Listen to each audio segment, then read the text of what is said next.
She stood up in front of everyone, hundreds of people, and demanded I hand over my success like it was a family heirloom, but she didn't expect what I'd already prepared. The night of my book launch was supposed to be the proudest moment of my life. After years of rejection letters, sleepless nights, and cups of cheap coffee, my novel had finally been published. I'd done it without anyone's help, especially not my family's. The hall was packed with readers, editors, and old classmates. Cameras flashed, people clapped, and for once, I wasn't the shadow in my sister's light. My parents had always called her the talented one, Grace, the golden child. She was beautiful, charming, and born to be adored. I was the quiet one, the one who should have married early and helped around the house. When I told them I wanted to be a writer, they laughed. "Writers don't make money, Emma," Mom said. "Grace's singing career is more practical." Grace got vocal lessons, trips abroad, and applause. I got chores and silence. So when I got my publishing deal on my own, they only sent a short text. "Congratulations. Don't forget your family." The night of the launch, they arrived fashionably late. Grace, of course, walked in wearing a glittering silver dress that screamed for attention.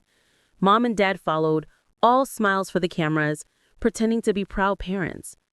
I pretended too. "Emma, darling," Mom said loudly, "we're so proud of you. All those years finally paid off." She hugged me tightly, whispering in my ear, "Don't mess this up."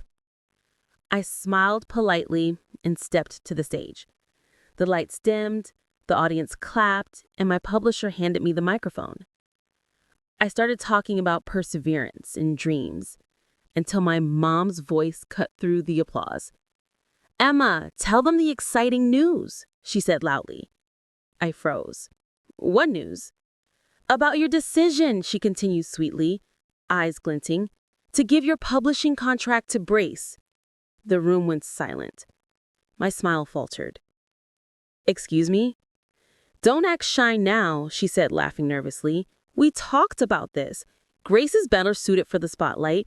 You can write under her name, and she'll handle the public side. It's a win-win." Laughter rippled awkwardly through the audience. My publisher's face went pale. Grace stood beside her, hands clasped, eyes pleading but proud. "Mom," I said quietly, "we never talked about that." "Of course we did. You owe your family this. You wouldn't be here if it weren't for us." That was the moment something inside me snapped. Not with anger, but clarity. They didn't come to celebrate me. They came to claim me. I looked at the sea of faces watching, waiting for my reaction. "You're right, Mom," I said softly. "You wouldn't be here without you. You taught me something valuable, how to survive without support." The audience murmured. Mom blinked, unsure if she'd heard me correctly. "What are you talking about?" "You see," I continued, my voice steady now, "when you refused to help me years ago, I learned independence. When you called my dream useless, I learned persistence. And when you compared me to Grace every day, I learned how to be my own person." Grace's smile faltered. Mom's hand tightened on her purse. "Emma, don't make a scene." "Oh, I am not," I said calmly. "This is my story after all. And tonight, it's time everyone heard the truth." I turned toward the audience. When I was 16, my sister got into a singing competition. My parents sold my laptop, the one I used to write, to pay for her costume. I stopped writing for a year. Then I started again, in secret. Every rejection, every heartbreak, I turned it into words. A gasp rippled through the crowd. Mom's face turned red. "Stop lying." "It's not a lie, Mom," I said. "You can ask Grace. She wore that costume to nationals." Grace looked down, her hands trembling. "Emma, please." "No, Grace. You let them take everything from me because you knew they'd never say no to you." My voice broke slightly, but I held steady. But that's over. I built my career from nothing, and I will not sign it away. My publisher stood up. We support Emma. The room filled with supportive murmurs and claps. Mom's face twisted in fury. You ungrateful child. We made you who you are. I smiled sadly. You made me strong by trying to break me. Then I dropped the final blow. And since you love taking credit, let me give you some. I dedicated this book to my biggest teachers. You'll find your names in the acknowledgments, right under the words, for showing me what love should never look like. Gasps filled the room. Cameras flashed. Grace covered her face with her hands. Dad muttered something about embarrassment and stormed out. Mom followed, heels clicking like gunshots. The rest of the evening was a blur of applause, interviews, and kind words. But when it ended, Grace found me outside. Emma, wait, she said, her voice trembling. I didn't know Mom would say that. Didn't you? I asked quietly. She said she told you her plan last week. Grace bit her lip. I thought she was joking. You could have told me. She looked ashamed. I'm sorry. I was jealous. You finally did something they couldn't ignore. I sighed. Grace, I'm not your competition. I never was. For the first time, she looked small, fragile. I don't want to be like them anymore. Can I read your book? I hesitated, then handed her a signed copy. Start with chapter 5. It's about sisters. Days turned into weeks. My book went viral. Readers loved its honesty, especially the raw emotions about betrayal and family expectations. It hit bestseller lists within a month. I got invited to more events, interviews, and panels. And one day, I got a message from Mom. Your book embarrassed us. Take our names out. I smiled and didn't reply.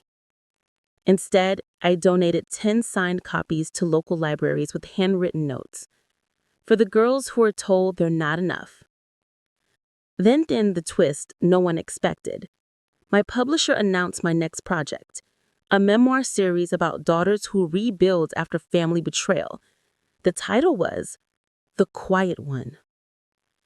A week later, Grace showed up at my apartment. She looked different. No makeup, casual clothes, a humility I'd never seen before. Emma, she said, I read your book. I cried through the whole thing. Because it hurt? Because it was true, she said softly. I didn't realize how much they took from you. From us, really. We talked for hours about the past, the silence, the way our parents pitted us against each other. For the first time, we didn't speak as rivals, but as survivors. Grace confessed she'd quit her record deal. She said, I'm starting over, and I want to do it right this time. I smiled. Then maybe there's hope for us yet. A few months later, we stood together on another stage, this time for the release of my second edition of my book. The audience cheered as I spoke about forgiveness and freedom, and in the front row, an empty pair of seats sat reserved with name cards. Mom and Dad. They never showed up. I wasn't surprised. But I wasn't sad either. Because this time, I had chosen my family. One built on truth, not obligation. After the event, Grace hugged me tightly. You did it, she whispered. No, I said, smiling through tears. We did it. Outside, the sky was turning gold with evening light. Reporters surrounded us, cameras flashing, microphones reaching out. One journalist asked, Emma, what message do you have for families who don't support their children's dreams? I looked straight into the lens and said, never give your story away. Not to fear, not to family, not to anyone who doesn't believe in you. Because the moment you stop letting others write your life, you become the author of your own ending. The crowd erupted in applause, and as I walked off the stage beside my sister, I realized that revenge isn't always about hurting back.